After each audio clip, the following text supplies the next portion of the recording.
three kinds of money today that you guys got to be aware of. One is God's money. And then there's government money, which is fiat currency, which is the dollar, the yen, the peso, the euro. Then there's fake assets, which was another part of the fake millennial, the fake generation series. But the reason I brought this here is most people haven't seen it. This here is real silver, plata. Okay, that's what it looks like. And so in 1972, and this here is gold. Yeah. This is God's money. This is what God's money looks like. Yeah. The reason I call it God's money is you can't fake it. You know, you can fake it with a fake ETF, like a gold ETF or a silver, which I don't touch because it smells as bad as the guys that printed that crap. Yeah. But this is real money. So when I first started buying that, that was $1.40. Yeah. Today, that's $16. Wow. And this here is oro, gold. And the reason we brought it in is most people haven't seen or touched. This is real. This is God's money. Yeah. Why did I say it's God's money? Because He was here when the earth was created. Yeah. And it'll be here when we're all dead and gone. When you're saving those fake dollars, this will still be here. Yeah. Or those fake ETFs or those fake stocks. If you look at what happened with the fake central bank, see, the purpose of the central bank or the Fed or all, you know, the Japanese bank, the Bank of Japan, or the European Central Bank, they pump out fake money. The purpose of central banks like the Fed is to protect the banks, not you. They're a criminal operation as far as I'm concerned. You're going to find that most of my talks is about the Fed. So I would recommend you guys buy this stuff. Yeah. Don't save money. Don't save government money, because they're corrupt as hell, as you know. Yeah. Save God's money. So this is God's money. This is oro, gold. So today, that's spot today is around $1,600 US. Now this is the difference. Is gold more expensive in Mexico or in America? In America. More expensive in Mexico. If you live in a country like Argentina, it's more expensive because the price, the spot price, is relative to the currency of the country. That makes sense. So the people, I was just in Argentina, if they had saved this, they'd be okay today. But they saved pesos, the same as in Mexico, okay? Same as in Peru. Yeah. So this is relative to government money. So this is about $1,600 today, US dollars, and this here is $16. It's about 100 times difference, whatever it is. I'm not good at math. But I'd rather have this. So you look at why silver could be our best investment of all. Look at what's happening. Silver demand is getting higher. Silver fabrication demand in China is at record high. You look at this whole thing in 2008, 2009, 2010, 2011. It never stopped. Even though the world economy nearly crashed, the demand for silver kept going up because silver is an industrial metal. It's used in industry. This thing is only saved. Yeah. Okay. So in 1972, when I was flying behind enemy lines, I bought my first gold coin in Hong Kong. It was a Krugerrand, South African Krugerrand. It cost me $50. Today, that same coin is worth about $1,500 no, it's worth about $1,800 now. Now, did the Krugerrand get bigger, or did the dollar get worthless? The dollar got worthless. Yeah, and they tell you to save money Yeah. at the bank. Really? So the whole thing here is I'm not angry at my banks, because that's where I get my money from. I just don't save my money there. I save God's money. Okay. So this is demand for silver. It keeps getting higher. Look at this, the global government silver inventories. It's going down. So what's happening is the inventories of this is going up because China's buying it, Russia's buying it, Turkey's buying it. Everybody's buying gold now. The central banks are. And so what's happening, the silver is going down in quantity because they burn it up in industry. It's always disappearing, where this is saved. It's almost half of the all silver mine is in landfills. Talk about a waste of things. So every day, the amount of silver produced is being thrown away. It just, this just shows you what happens with the price. The price will always go up and down, but you have to look at the inventory supplies of it. And this is what happened. Everybody wants to go green now. So silver, again, is an industrial metal, and this is more a precious metal. Yeah. This is for kings. This is for the rich. Yeah. I can spend this all day long. Okay? So anyway, as we go green, the amount of silver consumption of silver goes up. But this is the chart here. What does that show you? It's the lowest it's been. It's negative 70%. Yeah. So what happened is these fake financial planners, they tell you to invest in the long term in the stock market. And look at this chart here. This is the Dow. It's at an all-time high.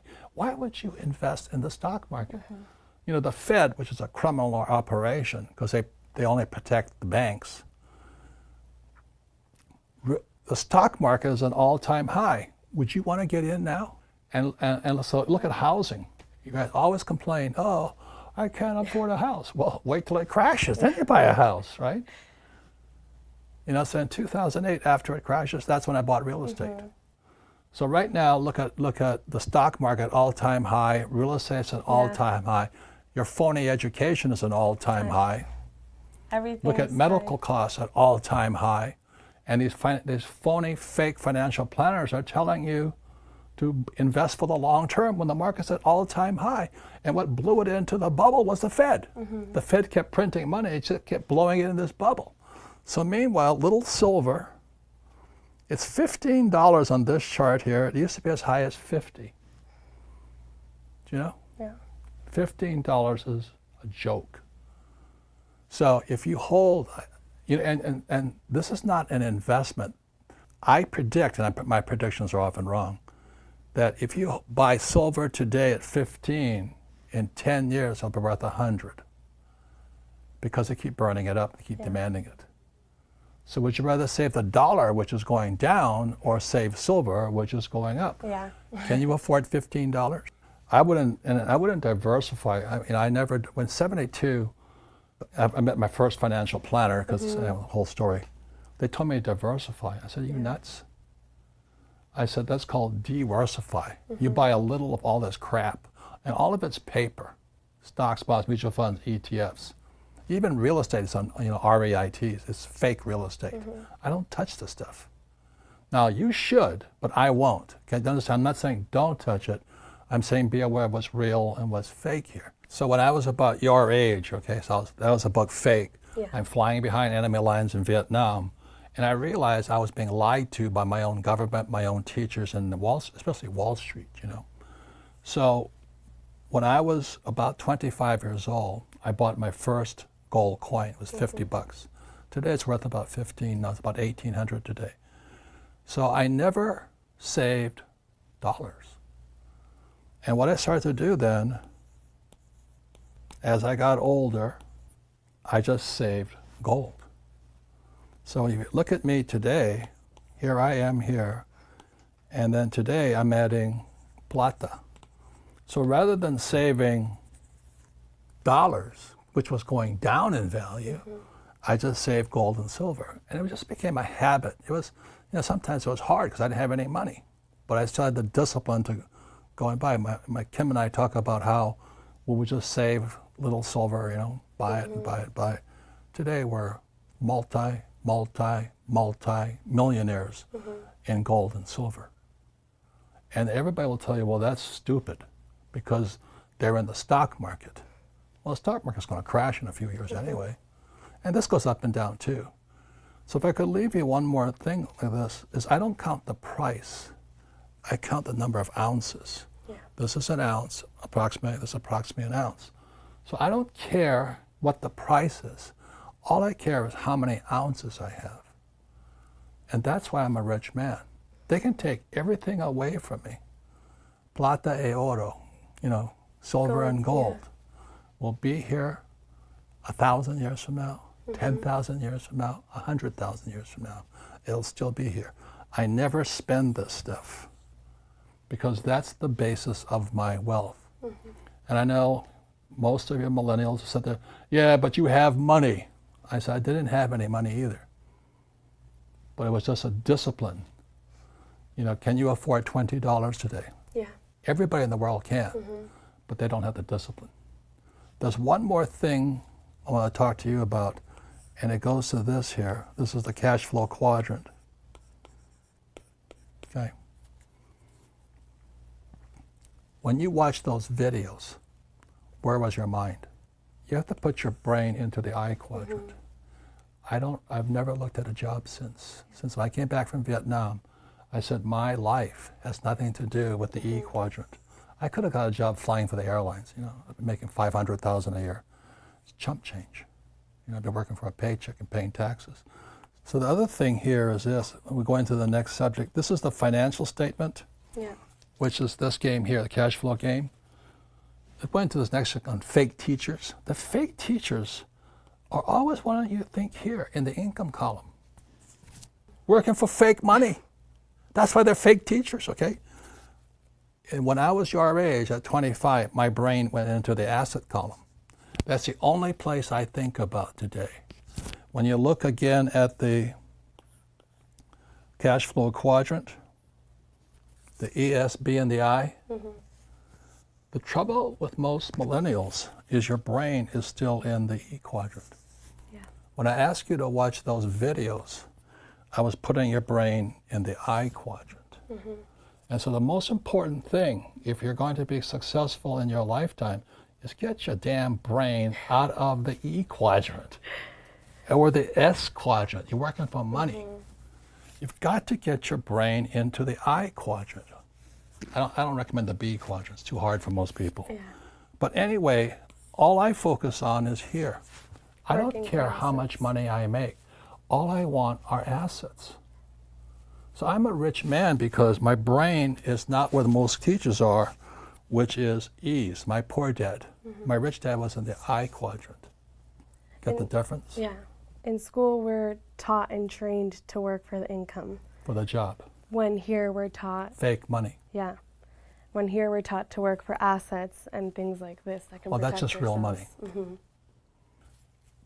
Stop listening to fake teachers. People say, what would you do with your kid today? I'd take him out of school. I would homeschool my kid. I wouldn't put him in school because they learn to be socialists and communists, which is fine. I want to teach my kid to be a capitalist. And the capitalists are on the B and the I side. The socialists and communists are on the E and the S side. That's Bernie Sanders, AOC, and all that, Elizabeth Warren. Yeah. So let me show you one more thing here, because this is the most important part. The average millennial or human being coming out, they want the high-paying job. Your brain is in the income column.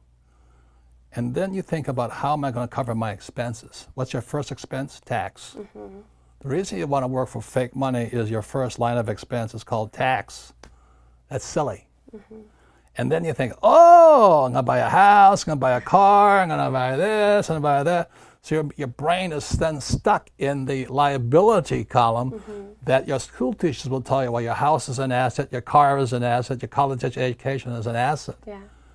So the reason I asked you to watch those videos was pull your head out of what they taught you in school and get it into the I quadrant. I mean, the asset column or the I quadrant. The I quadrant is the inside trader. I trade from the inside. I don't buy stocks, bonds, mutual funds, or ETFs because I'm an insider. I don't trade from the outside, but that takes training. The moment you put your brain into through the video in the I quadrant and the asset quadrant, you start to see a different world.